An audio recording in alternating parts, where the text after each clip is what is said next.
today we are going to talk about using an SBAR report as a means of end-of-shift reporting between healthcare providers and nurses. Our patient that we will be discussing today is Jamie Johnson. She is a 19-year-old female that is recently admitted for significant weight loss. Jamie Johnson has a past medical history of being hospitalized for anorexia.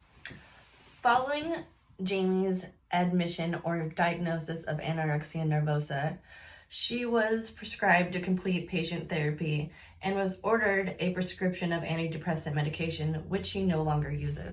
Jamie Johnson was admitted by Dr. Wall, a behavioral specialist.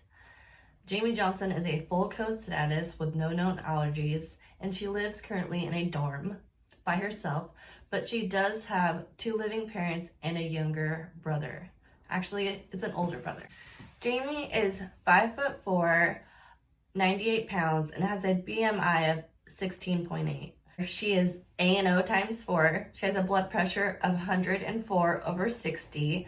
She has a pulse of 62, respirations of 14, a saturation of 98% on room air, and a oral temperature of 96.8%. While assessing the patient, her S1 and S2 were noted, and she had a sinus bradycardia. There were no rubs or irregular rhythms besides this finding. There was a finding of lower leg edema, and the patient suffered from cold feeling of all extremities, especially hands and feet. Upon assessment of patient's lungs, there were no labored breaths, wheezes, crackles, or any kind of irregularities of any kind.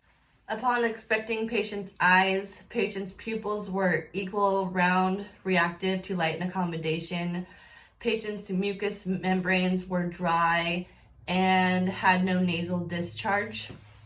Inspecting the abdomen, patient had overactive bowel tones, but her skin was pink, dry, and intact. The patient's abdomen was concave, indicating poor nutrition. Upon inspecting lower extremities, patient has full range of motion and a strength of +4 bilaterally. Patient also has full range of motion of her upper extremities and ambulates with no assistance.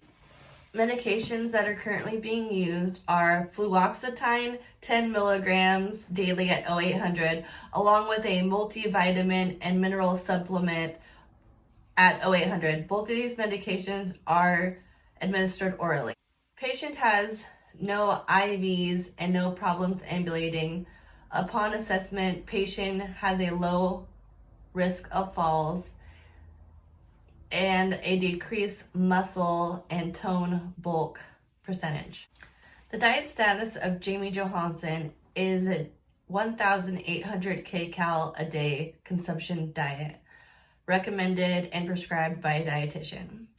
Labs and results that have been evaluated on patient are a thyroid examination and lab results that are still pending, a CBC count that is within normal ranges, and a urine analysis that had no irregularity. Recommendations for this patient include monitoring I's and O's and daily weights, along with strictly monitoring daily consumption of meals by patient. It is very important to perform quality care and demonstrate compassion for people with mental health disorders.